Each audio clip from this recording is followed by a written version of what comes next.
नमस्कार, आप देख रहे हैं टीएफडी इंडिया। मैं हूं आपके साथ लकी कुमारी।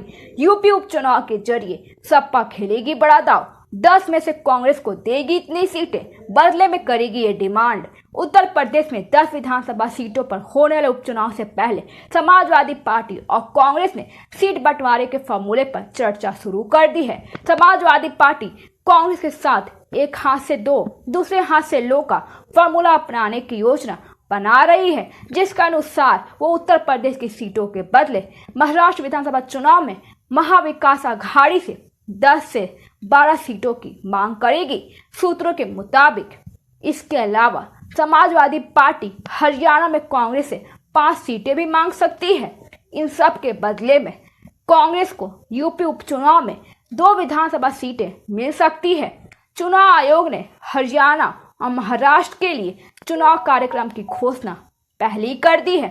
हाल की उत्तर प्रदेश की 10 विधानसभा सीटों पर उपचुनाव के लिए तारीखों का ऐलान अभी तक नहीं हुआ है। महाराष्ट्र हरियाणा में सपा का फॉर्मूला मानती है तो कांग्रेस को कौन सी सीटें मिलेगी? सूत्रों के मुताबिक अगर महाराष्ट्र और हरियाणा में समाजवादी पार्टी के सीट बंटवारे के फॉर्मूले पर कांग्रेस सहमत हो जाती है तो समाजवादी पार्टी बदले में कांग्रेस को गाजियाबाद की मझवा विधानसभा सीट और मिर्जापुर सीट देने पर विचार कर सकती है। समाजवादी पार्टी के राष्ट्रीय प्रवक्ता राजेंद्र चौधरी के मुताबिक कांग्रेस के साथ हमारी समाजवादी पार्टी का बेहतरीन तालमेल है और उपचुनाव में सीटों का बंटवारा हो जाएगा। उन्होंने कहा कि समाजवादी पार्टी महाराष्ट्र और हरियाणा में विस्तार पर विचार कर रही है। हमें उम्मीद है कि यूपी उपचुनाव में कांग्रेस को सीटें के बदले हमारी पार्टी को महाराष्ट्र और हरियाणा में संतोषजनक संख्या मिलेगी। उत्तर प्रदेश की 10 सीटों पर उपचुनाव क्यों? समाजवादी पार्टी चीफ अखिलेश यादव समेत 9 विधानसभा सदस्यों के लोकसभा के लिए निर्वाचित होने और कानपुर की सीसामऊ विधानसभा सीट से सपा विधायक इरफान सोलंकी को एक आपराधिक मामले में सजा सुनाए जाने के बाद 10 सीटें खाली हुई। जिन 10 विधानसभा सीट पर उपचुनाव होने हैं उनमें से 2022 में भाजपा ने 3 सीटें जीती थी, जबकि सहयोगी निषाद पार्टी और रालेद ने 2 जीती थी। सपा ने 5 सीटें जीती है। बलिया के पूर्व विधायक डॉक्टर भोला पांडे का निधन। इंदिरा गांधी की गिरफ्तारी के विरोध में हाईजैक किया था विमान। कांग्रेस के वरिष्ठ नेता और दबा विधानसभा क्षेत्र से 2 बार विधायक रहे डॉक्टर भोला पांडे शुक्रवार को लखनऊ स्थित आवास पर निधन हो गया।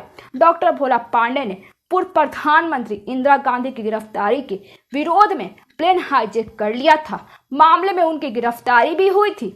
इस घटना ने भोले को देश दुनिया में चर्चित कर दिया था।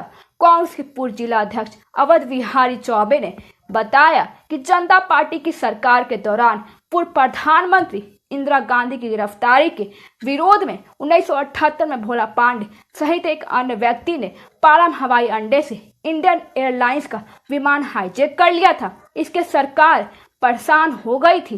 दरअसल डॉक्टर भोला पांडे ने अपने हाथ में क्रिकेट की गेंद ले ली थी। उन्होंने ये भी कहा कि इंडियन एयरलाइंस के विमान में सवार होने के बाद उन्होंने कहा था कि यह बम है, खिलौने को पिस्टल बताया और विमान को बम से उड़ाने की धमकी देकर पायलट को बंधक बना लिया था। सुरक्षा एजेंसियों ने पिस्टल और गेंद की जांच की, तब पता चला कि बम की अफवाह फैलाई गई है। तत्कालीन मुख्यमंत्री राम नरेश यादव ने वाराणसी हवाई अड्डे पर डॉक्टर भोला पांडे से वार्ता भी की थी, फिर उन्होंने विमान को उड़ान भरने दिया था। धन्यवाद। आगे की जानकारी के लिए देखते रहिए टीएफडी इंडिया।